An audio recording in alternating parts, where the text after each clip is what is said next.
नजरीन, India की खुफिया agency raw और पाकिस्तानी खुफिया एजेंसी ISI के दरमियान हर वक्त सर जंग जारी रहता है। ये एक ऐसा खतरनाक और भयानक प्रॉक्सी वॉर है जिसके बारे में आम इंसानों की सोच कम पड़ जाती है। दोस्तों, जासूसी एक इंतहाई जानलेवा और दुनिया का सबसे मुश्किल तरीन काम है जो हमेशा दुश्मन के दरमियान लड़ी जाती है। वतन की हिफाजत के लिए जान हथेली पर रखकर ये मुजाहिद कभी चौराहों पर रेड़ियां लगाकर तो कभी मैदान जंग में दुश्मन पर आग बरसाकर वतन से मोहब्बत और वफादारी का सबूत देते हैं। नजरीन, जिंदगी और मौत की इस खेल में अक्सर औकात ये वतन की गुमनाम मुजाहिद चुपके से दुश्मन की गोलियों का निशाना बन जाते हैं और ये चुपके से किसी वीरान कब्रिस्तान में इन्हें दफना दिया जाता है। न तो इनकी बहादुरी का जिक्र सोशल मीडिया और न ही फ्रंट मीडिया पर किया जाता है। दोस्तों, इनकी जहनों में सिर्फ एक बात होती है, वतन या कफन। और इसी सोच के तहत ये गुमनाम मुजाहिद हमेशा अपने दुश्मन पर झपटते हैं। कभी अपने दुश्मन को जहर करता है तो कभी इसका सीना गोलियों से छलनी कर दिया जाता है और चुपके से अपनी जान को वतन के लिए पेश कर देता है। नजरीन मोहतरम, इन्हें आम सिपाहियों की तरह कोई प्रोटोकॉल नहीं दिया जाता और न ही इनके लाशों को किसी सरकारी गाड़ी में लाया जाता है, बल्कि एक आम अवामी एम्बुलेंस में इसकी लाश घर पहुंचाई जाती है।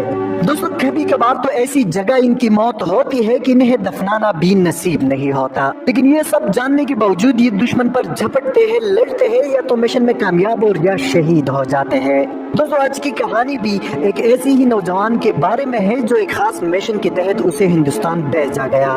नजरीन, इस गुमनाम मुजाहिद ने भारत के एक बड़े शहर में एक फौजी कैंप के सामने पकौड़े बेचना शुरू कर दिए और छावनी पर नजर रखकर दुश्मन के अहम राज अपने आला हुकाम तक पहुंचाता रहा। ये पकौड़े बेचने वाला सुबह सवेरे ठीक 9 बजे कैंप के पास रेडी लगाता और शाम को अपना सामान बांधकर वापस चला जाता। दोस्तों, रेडी के सामने छावनी का एक ग्राउंड था जिसमें कर्नल अपने जवानों को पाकिस्तान के खिलाफ उकसाते हुए कहता था कि पाकिस्तान हमारा दुश्मन है और हमें पाकिस्तान को नुकसान पहुंचाने का कोई भी मौका नहीं गंवाना चाहिए। ये नौजवान रोज रेडी लगाकर ये ड्रामा देखता और खामोशी से अपने काम में मगन हो जाता। नजरीन, एक दिन कर्नल ने एक जवान से पकोड़े लाने के लिए कहा तो वो जवान उसी रेडी से पकोड़े लेकर गया।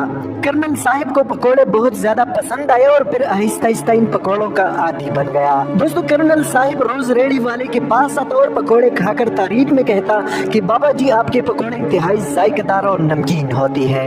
ये पकोड़े बेचने वाला बज़ाहिर एक बुजुर्ग और लागिर इंसान दिखता था और यूं बाबा जी के पकोड़े पूरे शहर में काफी मशहूर हुए। दोस्तों, चंद ही हफ्तों में पकोड़े वाले ने कर्नल और कैंप में मौजूद तमाम फौजी अफसरान का इत्मीनान हासिल किया। बज़ाहिर एक कमजोर, अनपढ़ और लागिर इंसान जिसके बारे में किसी को यकीन तो दूर की बात, शक करना भी नामुमकिन था कि असल में यही वो सांपों का शिकारी है जो रोज हमारे कैंप में पकोड़े लेकर आता है। नजरीन, कुछ अरसे बाद इस गुमनाम मुजाहिद ने अपना मिशन पूरा किया और अपना बोरा बिस्तर बांधकर वापस पाकिस्तान आया और पाक आर्मी में बतौर मेजर अपनी ड्यूटी शुरू की।